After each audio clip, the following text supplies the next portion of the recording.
Hello and welcome. My name is Melinda Hart. You are watching Stamping with Hart. I am an independent demonstrator with Stampin Up, and today we are going to be making the Haunted Home kit from the Kits collection from Stampin Up. So this video is slightly sped up to go through the assembly process. There's a few reasons for that. Um, right now, I'm doing pre-recorded videos. Hope to return to a live schedule someday, but at least not for this video. So this kit actually came out last year, and I did not get a chance to make it in time for Halloween. If I remember correctly, they went out of stock very quickly and did not come back into stock until after Halloween was over. Um, but my schedule and everything that I had planned to do last fall did not pan out, unfortunately. So I get one of those rare do-over opportunities, and I'm so happy to be making this kit with you today. I am recording this video in mid-June. It's probably going to be posted sometime in the near future. I'm not exactly sure of the date yet.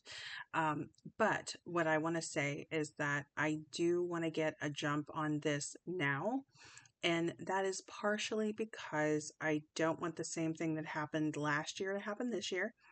These are the visual instructions, by the way, step-by-step visual color instructions, which are really, really nice. They were pretty easy to follow. I'll walk you through what was very easy and then what actually, took a little extra effort. But this is one of those kits where pretty much everything that you need to make the kit is right in the box. These yellow pieces that I am pulling out here, it's kind of hard to see on screen, but these are a sort of a pearlescent vellum, if you will, except they're yellow, to sort of give that haunted glow to the window. This tear and tape adhesive was also part of the kit, and I was a little bit more generous with the adhesive than what was recommended. So I do just want to say that right, right as we start. So here with this top center window is where we're positioning the really cool chandelier image. And of course, you only partially see that when you look at it from the outside of the haunted home. You can tell by, it was hard when I was unpackaging it, but it's much easier to see now that this is actually a thick, like a cardboard. I'm not sure if I'm pretty sure that's an accurate description. Like a lot of times when we're dealing with packaging, we're dealing with chipboard or something that's a little bit heavier when we're unboxing a kit to keep all of the pieces inside straight. Because this is a home decor piece, something that you can put out year after year, this is a little bit more of a durable material. Now, that said, I do plan on making alternatives with this kit as well, but the alternatives will be in a separate video. For now, we're going to make this right out of the kit, although towards the end, I do kind of go off course a little bit. But right now, we're just doing a really simple task. If you plan on making alternatives along with me, save those little pieces that you just popped out of the windows, because we're going to use that for something later. And with the joy of editing, I just went ahead and cut past adding all of the tear and tape adhesive. I just went ahead and applied it off camera, and now you're just seeing me apply those glowing window layers. So I did add the tear and tape adhesive. You guys get the point, right? Okay, so the one thing that is important about making this 3D haunted home as recommended in the instructions by Stampin' Up, they're actually recommending that you use hot glue for this, or a hot glue gun for this. So I do have one, and I did use the hot glue gun as was recommended. So you can do this however it will but they're recommending a strong bond adhesive, something with more durability. And of course, because we're dealing with the normal materials than what we would usually or typically work with. So I did use the glue gun option and I thought it worked really well. So what you see me doing here is I'm starting to assemble our haunted home. And of course, the two end cap pieces it comes together pretty quickly. You'll see those end tabs, which are about maybe an inch. Those are where you're going to put the glue and adhere it to your other end piece. And of course, there are instructions. I realized that my camera was very close, and I recently changed around my craft room, changed the table, changed the positioning of the device that holds my phone when I'm recording, and it was a little bit closer than normal. But I do hope you're still getting a good picture. You can give me some feedback on that and let me know what you think. But the assembly comes together pretty quickly when you add the two sides of the haunted home to the front piece and to the back piece. Just like I was doing, you can always refer back to the photo or refer back to the instructions if you feel like you're starting to get tripped up. I will say overall, it was pretty simple to put this together. I did sort of make a few judgment calls, and I'm sure you guys will too as you're building your haunted homes. Um, but the roof was the part that was tricky for me. So, now that I've made one, I would just say instead of putting the hot glue on all of the tabs like I just showed you there in the video, I would probably do it in sections. But when I tested it, I sort of test fitted the roof before I put the glue on, and it just kind of snugly went right on top. So I didn't think it was going to be an issue.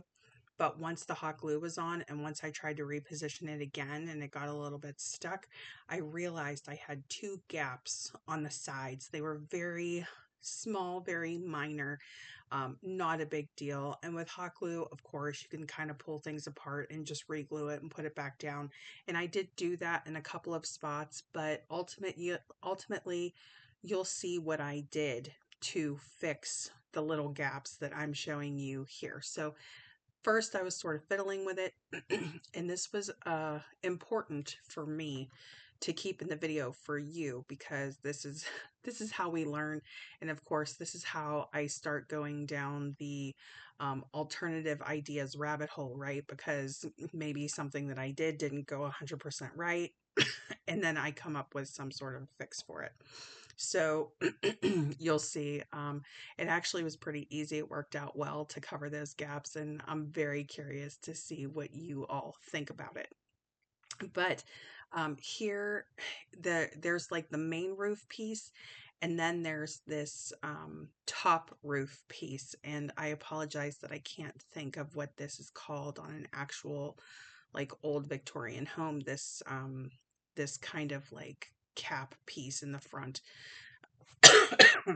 If you know what it is, excuse me, by the way, if you know what it is, you can comment below. But that piece also fits in pretty easily, but I just wanted to check a couple of times to be sure that I was putting it in right.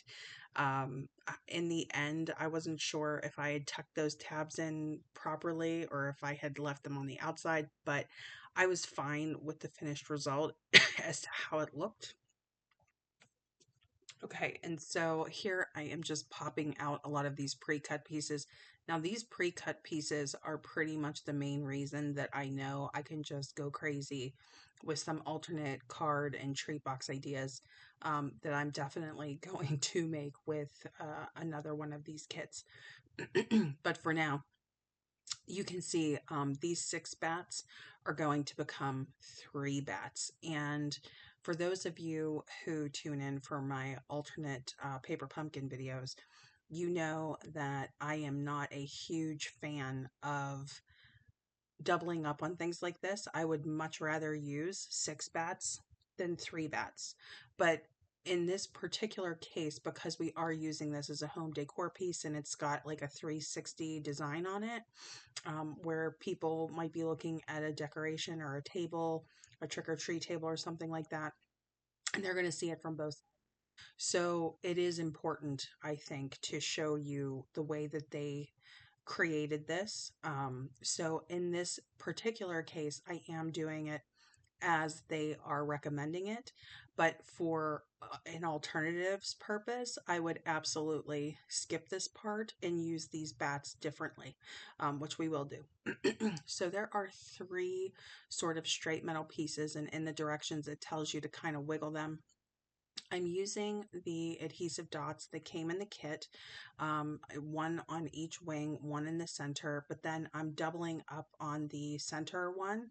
After I put the metal piece down, I put another one over top of it before I secured the other bat on top of it.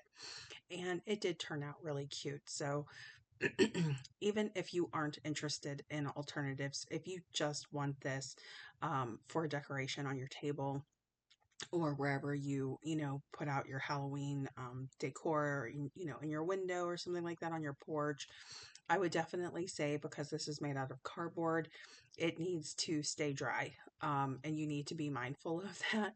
But I would typically put this on like a dining room table or a trick or treat table or something like that, and put all of the little treats around it. So here I've bent those little wires. It's very easy to bend the wire, by the way.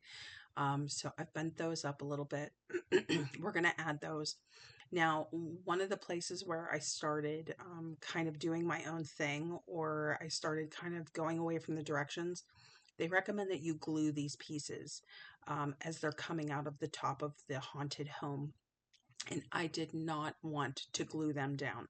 So I would say that that's an optional thing. You can absolutely do that. For me, I would rather just stick them in the top, and then when I have to pack this away, I can set these, either on the inside, or I can set them to the side or put them in a baggie or something, and then just pop them on the top again the next year.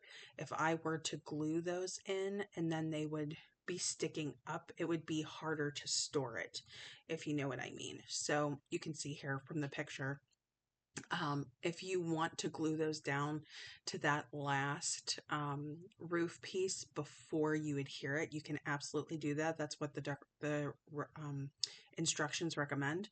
But I decided not to do that, so that's why mine stay loose until I put them in at the end. Now here we're sort of back on track with doing the steps according to the instructions. This is going to go of that top roof piece. Um, if you would have glued those bats in, they would have been already kind of sticking out of there. And I did realize once I had everything said and done that I have a little gap in the top of that roof as well. So next time around, I would just secure that down, or you can do an alternative border, which I'll show you guys. I only did the alternative border to cover the gaps on the sides for this video, but I might go back and add a little extra piece there too, just to, put my mind at ease that all of the bases are covered and it looks good. So here we're pulling out a lot more of these pre-cut pieces.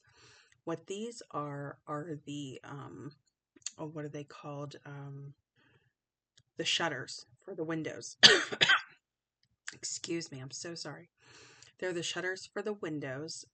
So you get one for each side. There's 5 windows that have these long, narrow, so they're like the longer, narrow windows. And then I just wanted to point out that there is one set of shutters that is shorter and a little bit thicker, and that's for that top center window where the chandelier is. So just something to be mindful of as I was putting these, the Stampin' Dimensionals, and these are the black Stampin' Dimensionals, by the way, which are so cool, especially for this project. It's always fun to get these out for Halloween. But I'm going to skip ahead here because you guys get the gist of it, right? Like as we're doing adding all of these things. I don't have to show you me adding the Stampin' Dimensions every single shutter, but definitely want you to be mindful of how you adhere these. So of course it tells you right in the instructions, or you can see in the picture, that the shutter, the long straight end is on the outside of the shutter, and the curve on the top of the shutter goes in toward the window, so that if somebody was reaching out the window to pull the windows, or to pull the shutter shut, then it would pull them so that that arch was closed. So just something to be mindful of there as you are positioning all of your things. But the way that they design the kit, it's, you don't even have to think about it to do it. But still something that I wanted to mention. So these are those 5 long windows. These are the 3 windows that are on the back of the haunted home. And this is one of those things where you can look at the, this is a really good image of the distressing that they did on the haunted home itself. So we don't even have to worry about that. Now, of course, you could go the extra mile with that and really add to this. It's definitely buildable. I love the way that they distressed this house, but somehow the roof still looks so pristine and cool, you know. So it's interesting because it's a, I would say it's a cross between haunted and elegant, which is one of the reasons why I like that they actually named it Haunted Home. Now, here was one of the coolest elements of the kit, I thought. This is a little 3-dimensional silver skull that you just fit right over the purple one that is on the door there. You don't have to add it if you prefer the purple one. You can always save it for something else, but it's so cool, like a door knocker, you know. So here I am pretty much sticking to the directions with the way that I'm placing things here, the way that I'm placing the cat, the way that I'm going to place the stacked pumpkins here. This is really all according to the instructions, at least for this one. I did not deviate, but there are a few things that I did change, and I'll tell you why I changed it. So you can see that's the shorter set of shutters, the thicker shutters. And I will say, if I were going to do this again, I would cut those black dimensionals in half for the longer, narrow shutters. That was a really tight fit. Here for this little banner, they actually recommended that you put it on one of the little side windows down there on the front, but I liked it better top center. So I chose to put the banner there. So you can put it wherever you're most comfortable, but I just thought it would be cuter in the center there. So we have this little purple bone that we're going to use for a door handle. We have 2 vellum pieces here, a spider web, and a ghost. This kit really does have those classic Halloween, images to them. Definitely that classic Halloween vibe, which I so appreciate with the color palette and all of the little extras that we're decorating and sort of adding to this home because it's Halloween and it is, supposed to be haunted, but whoever lives here or live there is still taking the time to be festive and to decorate with pumpkins and has a little kitty cat out front. And so I just think that it has this element of sweetness and like cuteness to it. And of course, imagine it's surrounded by candy, which would be even better. Now, you could put some sort of like a non-flame, so like a one of those tea lights that it would either be like battery power, something that would give it an inside glow safely. You could do the fairy lights, with a little battery pack or something, but nothing with any kind of an open flame, nothing at all, because this of course is cardboard and paper. So just heads up on that. So the spider web has this little fold on it. So I just put a little bit of glue there and just tucked it in that corner. I'm adding my ghost now, and you can kind of see I used hot glue just because I was being impatient. I should have used one of the little adhesive dots, and I could have hid it behind the mouth of the ghost. but I used a little bit of hot glue and you could kind of see through it. I ended up pulling the ghost up a little bit and that seemed to fix the problem. And now I'm just tucking in my bats to the roof here. And you can see the way that that looks. Now, you know, you can adjust that accordingly. However, there is a fence, a picket fence, black picket fence. There's two of them. It has a pre like fold score line in the middle here, so it really takes no effort at all because it's already been scored in. You literally just have to fold it. Okay, and so now here is where we start getting into a little bit more of an alteration. This was the piece that held the picket fence, and I'm cutting the edges off of each side. And remember, there's already a score line in it, but I wanted to do something about the side gaps that I didn't get quite perfect. Now, it's a haunted house, so if it's not perfectly in alignment, I don't think that anybody's going to be judging anybody too harshly. So if you want to just stop right here and just make it exactly as Stampin' Up! Has designed it, then you are good to go. If something like this would bother you, or you just want to try to add a little bit more, then you can go ahead with the next steps that I'm going to show you here. So basically what I'm going to do is create a little border along the two sides of the house is. So here I just wanted to show you the way that this would look on your table. So wherever you're going to be setting up your Halloween decorations, this is how it would look. And then we're going to get our three-dimensional tree too. Basically, you take those two pieces and you just slide one right into the other, and it ends up just being a standing three-dimensional black tree. And so you would set that on your table as well. Now these pieces here, the pieces that I've just cut off the edge of the die cut piece that was holding the picket fences, we're actually going to end up trimming those in half and then adding those with hot glue to the sides. I thought about coloring the sides black. I thought about just grabbing my my Stampin' Blend in black and kind of coloring those sides to try to hide the gap a little bit. And then I thought, you know what? I'm just going to add the border. So that is what we're going to do next. Okay, so it is pretty simple from here. All we are going to do is we're going to find that little score line notch, and we're actually just going to cut right there. It's actually the perfect length for these little sides of the roof here, okay? And one thing that I really liked about this particular piece was it it has like this little, it almost looks like teeth, you know, the way that this pattern is. And I thought that's exactly the type of thing that you would see on a haunted house or on a haunted home.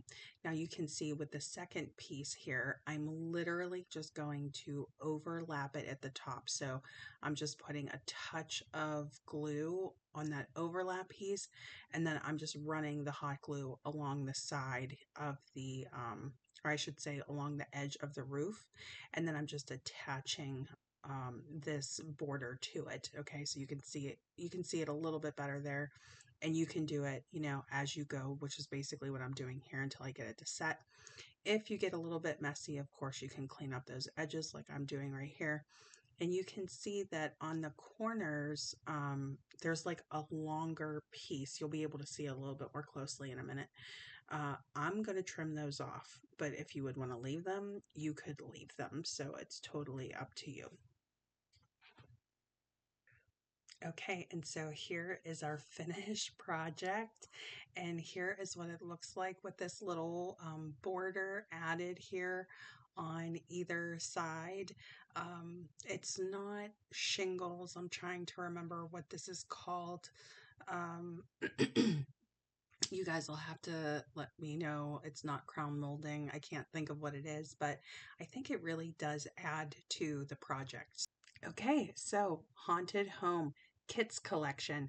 And keep in mind, we have products coming out in July with the July online exclusives on July 1st. And there is a suite that is going to coordinate with this decor piece. I don't think it was intended that way. I'm not sure, but it will definitely match. So more to come. Thank you.